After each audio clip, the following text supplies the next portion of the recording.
क्या नितिन नवीन के उत्तराधिकारी बनेंगे पवन सिंह? क्या पवन सिंह अब उपचुनाव में उतारे जाएंगे? क्या बीजेपी पवन सिंह को अब एक बड़ा मौका देगी?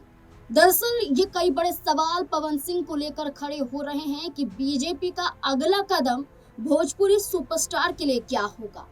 और इस बीच में चर्चा हो रही है उपचुनाव को लेकर। दरअसल 5 राज्यसभा की खाली हुई सीटों पर भारतीय जनता पार्टी ने अपने उम्मीदवारों का चयन करते हुए उन्हें उतार दिया, नामांकन भी हो जाता है। और इस बीच में जहां 5 उम्मीदवार उतारे गए, इसमें एक बड़ा चेहरा भी नजर आया। वो चेहरा था पार्टी का राष्ट्रीय अध्यक्ष नितिन नवीन। नितिन नवीन जो बांकीपुर सीट से 5 बार के विधायक हैं, अब वो राज्यसभा जाने के लिए तैयार हो चुके हैं और माना जा रहा है जीत तय है। इसके बाद बांकीपुर सीट खाली हो जाती है।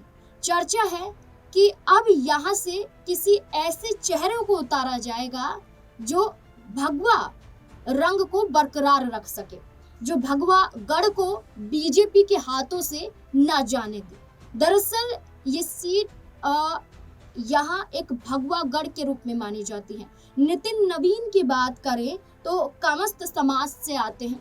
इसके बाद एक बड़े समाज से आने की बात चर्चा चल रही है कि इसी समाज से जुड़े हुए किसी चेहरे को उतारा जाना चाहिए, यानी कि जहां बीजेपी हर वर्ग को साथ लेकर चलने की बात करती है तो वहीं एक वर्ग को खास महत्व देती है। इस बीच में पवन सिंह के राज्यसभा जाने की भी चर्चा थी, लेकिन पवन सिंह को इसलिए राज्यसभा नहीं भेजा गया बीजेपी के अनुसार कि कई आरोप पवन सिंह पर लग चुके हैं और अभी तलाक का मामला भी चल रहा है।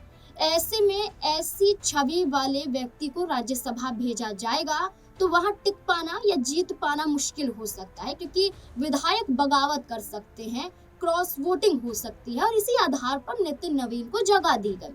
लेकिन ये माना जा रहा है कि पवन सिंह एक बड़ा चेहरा बीजेपी के लिए तब साबित हुए जब विधानसभा के चुनाव ना लड़कर प्रचार प्रसार करते हुए नजर आए। इस कड़ी में पवन सिंह ने अपना दायित्व तो निभाया, लेकिन इस दायित्व के आधार पर अब माना जा रहा है कि राजपूत समाज से होने के आधार पर अब बांकीपुर विधानसभा सीट पर पवन सिंह को उतारा जा सकता है। ये सीट खाली नहीं जानी चाहिए और इसलिए इसी समाज से जुड़े हुए एक चेहरे को आगे लाया गया। और ये भी माना जा रहा है कि जीत कहीं ना कहीं सुनिश्चित पवन सिंह के चेहरे पर इसलिए भी हो सकती है क्योंकि वो भोजपुरी स्टार हैं और बिहार की जनता का लगाव खासा पवन सिंह के प्रति देखा भी गया है। तभी विधानसभा चुनाव में जहां जहां प्रचार करने पहुंचे वहां भाजपा को जीत भी मिली। लेकिन इस बीच में जब पवन सिंह से जुड़ा हुआ एक सवाल खेसारी लाल यादव से पूछा जाता है तो खेसारी लाल यादव कहते हैं कि राज्यसभा नहीं भेजे गए हैं। ये समझ में आता है कि पवन सिंह लंबे समय से बीजेपी के लिए कार्य करते रहे, योगदान दिया, मेहनत की, लेकिन बीजेपी ने उन्हें उनके लायक नहीं समझा।